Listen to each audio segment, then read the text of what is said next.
Good morning and welcome back as we continue with our virtual semester. Want to go ahead and wrap up the sound recordings chapter as this is one of the really cool chapters as it relates to what I said to you guys probably the first day of class about how this course is constantly changing. Even the book, this is a brand new edition and it says 64% of sales with sales recordings is related to digital sales. I think it's now more. As a matter of fact, this past weekend I was going through some stores and I went through Best Buy, Walmart, Target. Went into the electronic section. None of those three are selling music CDs anymore. I could not find a music CD. Now, maybe I'm wrong. Maybe I happened to miss them, which I don't think I did, especially not in Best Buy. But music CDs are almost gone. And it's a big reason why one of the questions in your quiz is how do you listen to your sound recordings? And a lot of you, of course, whether it's Amazon, Apple, Spotify, or whatever service that you're using, streaming service, this is where you get your music now. This is where you get your sound recordings.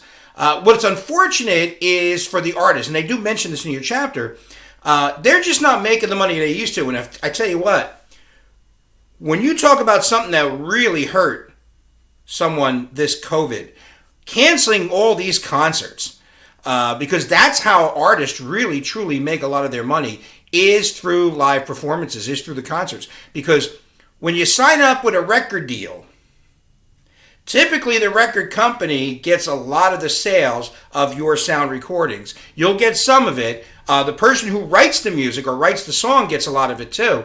But the artist itself, sometimes if you're playing someone else's song who wrote it and the record company puts up the money to, for the studio time and for the pressing of the CDs or whatever it is, they're going to get a large chunk of the money. That's why you do see a lot of artists who just go forget record companies, they go right up and sign up with a streaming service. But also the touring is huge. Also, what's really helped some of them out is the sale of like digital singles, but also ringtones. But digital singles, I think, I don't have my paperwork on me right now, but I think Drake is far and away number one in the sale of digital singles. I'll have to check that again, at least in the United States. I think Drake is number one. But it's been amazing to watch this. Now, to give you an idea of how much it's changed in just a short period of time, I go back 50s, 60s, 70s, 80s, 90s, even to the early part of the 2000s. Direct sales of sound recordings, that's how they made a lot of bands could make their money, or at least get them the tours. Because a lot of promoters wouldn't promote a band for a concert tour unless they looked at the sales of their albums. And even when I first started teaching this class in the early part of the 2000s, you still had Britney Spears, you had Backstreet Boys, you had NSYNC, still selling like 14, 15, 16 million albums just in the United States alone. And of course, those days are over. As a matter of fact, it was the early part of this decade, I believe it was Adele had an album came out, called 21, I believe it was. And she had the number one album for like 2 years here in America. And I think total, she only sold like 6 million albums over those 2 years. And yet it was the number one selling album in America. Whereas, I go back to some people, if they only sold, like if the Rolling Stones or somebody only sold 6 million albums, or Garth Brooks. Garth Brooks was selling about 12, 14, 15 million copies, 14 million copies per CD at one point. I mean, he was just going at such a click. It was amazing because remember, he only started recording in 1990 and yet is number two on the all-time list in the United States with over 157 million albums sold. Those days are over. Okay, and that's why, for example, you'll see a Garth Brooks or another major artist sign a deal with like a Las Vegas casino where they'll just appear there. And those tickets are expensive. Excuse me. Weather changing. You go to one of those shows that Garth was doing in Vegas, and the tickets were easily $500. But for the years that he did that, every show sold out. That's how big Garth Brooks is. A lot of you probably never heard of him until we did this, or until you took this class, but Garth Brooks, tremendously huge. And of course, just recently was the first person to ever play Notre Dame Stadium. It was the first concert they ever had. And NBC covered it. It was, I think, right around Thanksgiving. And it was a really good show. All right, well, now it's time to move on to radio. I want to show you something here. This is a picture of New York Harbor in the 1800s. And by 1895, the harbor was even busier with ships. Now, see, during the late 1800s, we had developed something called the telegraph. And then, of course, later on, the telephone. Okay? So, and you needed, of course, poles, and you needed wires and everything else, but we could still communicate. And this was extremely important, especially during the Civil War, where for newspapers, we could get that news immediately of the battles, especially, as I showed you guys, a copy of the New York Times 3 days after the battle was over. And thanks to the telegraph, they were able to get as much information as they could immediately, which again, for them, it's immediately, even though it took a couple days. For us, if you heard my phone, if I don't get that ding, if I don't get that update immediately, I'm thinking, oh, what's wrong here? But yeah, back then, if you got it within a couple of days, that was immediate. So we could communicate when we were on land. But especially as we were in the 1890s, America, we're now starting what's going, from 1890 to 1920. This is a huge, sprawling time for the United States where all these ships are coming over, especially from Eastern Europe, with immigrants. This was a mass immigration that came to the U.S., so there's ships all over the place. But how do you communicate with ships? There's no telegraph poles. How do we communicate with ships? Now, we could communicate with England because during the late 1800s, they put down on the ocean bed a transcontinental cable. But when it came to the water, how do we communicate with ships? Well, that all changed in 1895 when a guy named Guglielmo Marconi, I think I said that okay, I'm 60% Italian, so I think that was all right. Guglielmo Marconi in 1895 came over to America and introduced us to wireless radio, okay? And what he did is he demonstrated how we use the actual natural airwaves of the earth to transmit and to carry the sound. And it looked a little something like this. What he described for us is those natural airwaves of the earth are what's called amplitude modulation, or simply put, AM radio. And what happens is you have a transmitter, let's say on the land. You would then harness this electronic energy. That guy, Edison, was really coming up with some great stuff using electricity. And you harness that electric energy. You then sent out a signal. In this case, Morse code. It then went up into the air, and the electronic energy would send it up into the air. The natural waves of the earth would carry it, and then if you're on a ship and you had a receiver with an antenna, you could then receive it as it was transmitting off the airwaves. Now, AM amplitude modulation is an amazing thing in my opinion. I'm just a radio geek, so this is, I grew up with radio. I got to do morning radio for 3 years and worked at a radio station. So radio is my thing. And amplitude modulation is amazing because of how far it can go, okay? AM radio, if you've got, for example, a New York radio station that's got 50,000 watts, you throw that signal up in the air with 50,000 watts throwing it up there, and it could go for a while. That's a strong signal. That's a lot of electronic energy throwing that signal up there and being carried. I'll give you an example. Terre Haute, Indiana, which is in the western part of Indiana, right on the border with Illinois, is approximately 810 miles from Lyndhurst, New Jersey, where I grew up. Yet, when I would get up to do my radio show, I'd get up usually about 2:30, 3 o'clock in the morning. I'd be on the road by 3:30, 4 o'clock in the morning. As I was driving to work, and I only had like a 5-mile drive to work. As I was driving to work, although it wasn't coming in 100%, I would turn on WABC. And at the time, doing the overnights was Curtis Sliwa. I would listen to Curtis Lewa for those 5 miles before I got to work. And it was amazing because of the way it carried. I'll give you another example. My last year in the Marine Corps, I was stationed in North Carolina down at Camp Lejeune. And the Yankees at the time were on WABC. So I would take my boombox outside of, I lived in like a barracks, a dorm. And I would take my boombox outside. The Yankee game would start at 8 o'clock. And there was a little interference there until about 8:20. And then by 8:20, the signal would come in perfectly. And I'm not sure exactly, Camp Lejeune, North Carolina to New York City, it's got to be another 800 miles. But the signal would come in great. That's amplitude modulation. Yet, if it's cloudy and rainy, you could be 10 miles from New York City and you don't get the AM signal well. If it's stormy or something like that. So sometimes AM is great, sometimes it's not. But at least now, Marconi had introduced us to wireless communication. Okay, it's harnessing electronic energy, throwing it up in the air.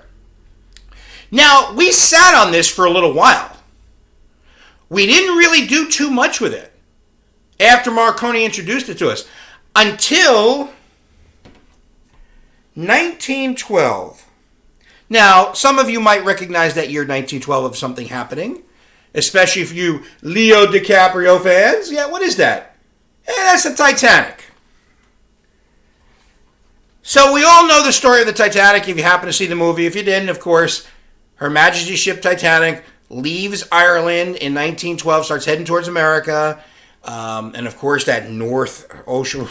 I've been on the North Atlantic, people, when I was on ship. Man, it gets cold and nasty out there. And of course, the Titanic hit an iceberg and it sunk.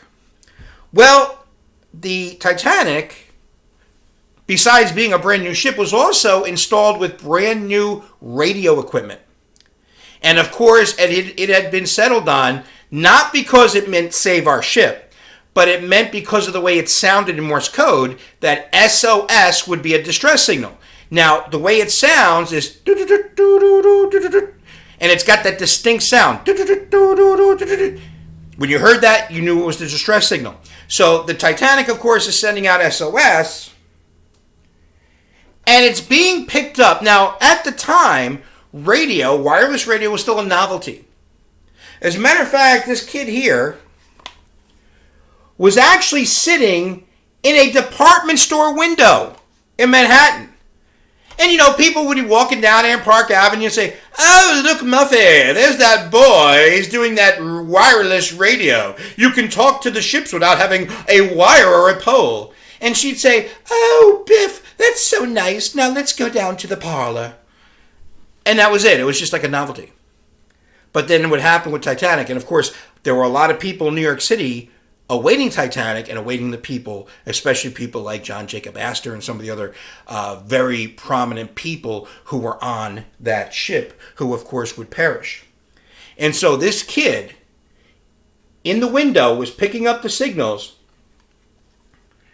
He would stay at his post for over 50 hours. And that 21-year-old kid would become very famous for doing that, because it was important for him to keep picking up those radio signals, not only what happened to the Titanic, but as the ships that were rescuing the people or helping to negotiate the ships to go out there and rescue people. But then as they were picking people up and they were counting, he was then relaying back who the people were, who was missing, who was not. And all of a sudden, that department store window had thousands of people surrounding it getting the latest word. And of course, this was immediate. Because he was talking directly, I think he was talking from New York to Greenland and then directly to the ships itself. And of course, this kid was a kid by the name of David Sarnoff.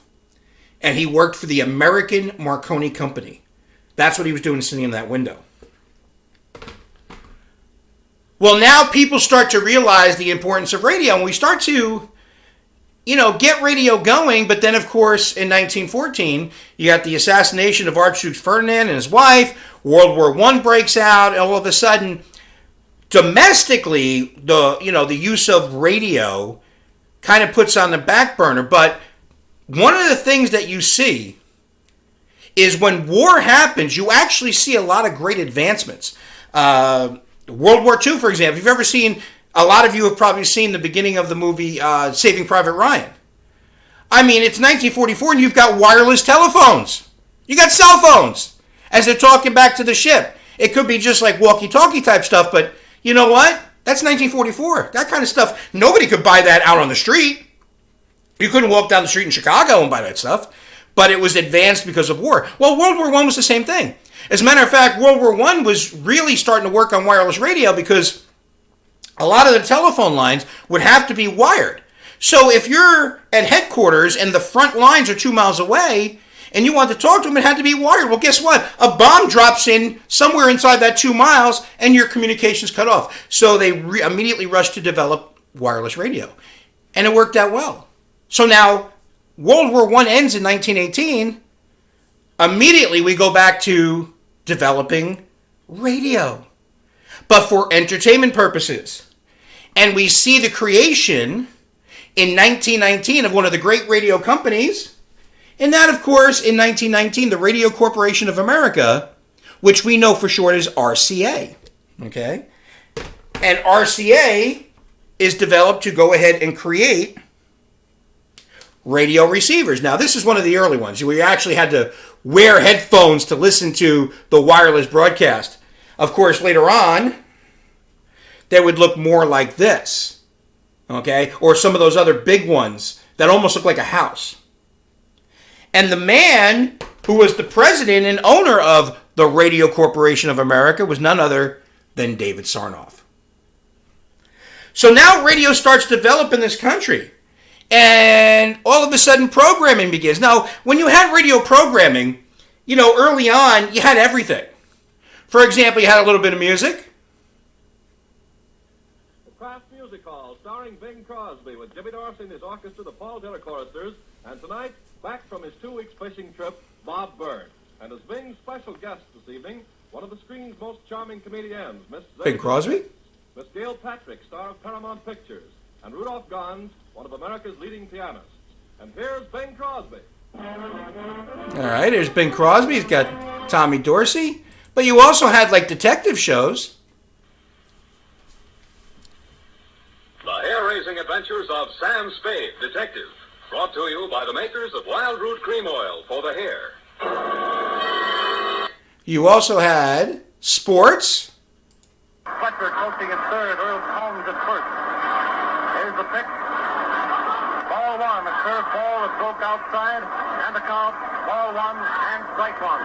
Frank Crosetti, leadoff man for the New York Yankees in the last half of the first. Frank Crosetti, leadoff man for the New York Yankees. Ask your grandfather when's the last time you heard the name Frank Crosetti for the New York Yankees. That's a very old broadcast. And then came what was the most popular show during the radio era. Now, the radio era ran from 1920 to 1944, right before World War II. Actually, 1946, right after World War II ended. It was easily the most popular show in America. Everybody listened to it. It lasted for 25 years. And, as I've said before, we are the greatest country the world has ever known, but we're not always happy about some of the things in our past. And this is definitely one of them. See how easy it was. The people we sold them to grabbed them like hotcakes. Oh, they did, huh? Oh, that sounds good, all right. Yeah, first Anderson sold one and then I sold one. Who'd you sell them to? To each other. What you're listening to is an old broadcast of what was the most popular show in America during the radio era, and that was the Amos and Andy show. Amos and Andy were these down on their luck, always get-rich-quick scheme guys with their friend the Kingfish, and they were always bumbling, always getting in trouble, and they were 2 or 3 black guys. And unfortunately, they were portrayed very negatively in the sense that they didn't speak very good English and it was always broken. They didn't know the meanings of words. They just came off as pretty dumb. And it was a really, really tough time having to transition from the fact that for so many decades, it was the most popular radio. It still is the most popular radio show during the radio era. And here are the 2 guys who voiced that. They did Amos, Andy, and the Kingfish. As a matter of fact,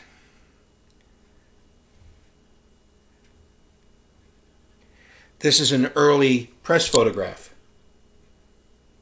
from the 1920s promoting the Amos and Andy show.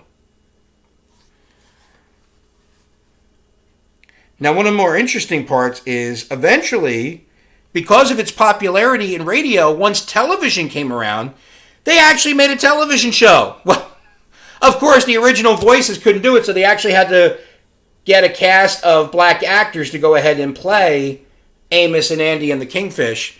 And the show was actually a pretty popular show for a while. But yeah, nothing that we're that proud of in America. It's pretty crazy. Now, on the brighter side, especially from New Jersey, radio helped to bring great careers to people. And it helped to develop some of the most iconic broadcasts in the history of broadcasting. And this, by a kid from Paterson, New Jersey, with his buddy, is one of the most well-known broadcasts in the history of broadcasting. Well, Costello, I'm going to New York with you. You know, Bucky Harris, the Yanks manager, gave me a job as coach for his...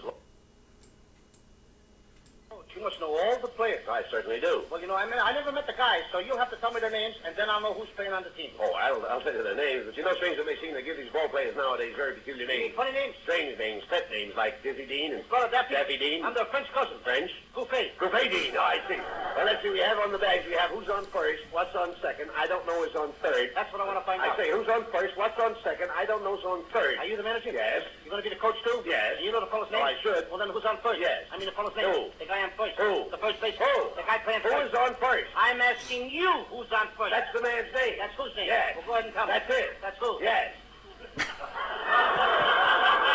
Well, you got a first baseman? Certainly. Who's playing first? That's right. When you pay off the first baseman every month, who gets the money? Every dollar of it. All I'm trying to find out is the fellow's name on first base.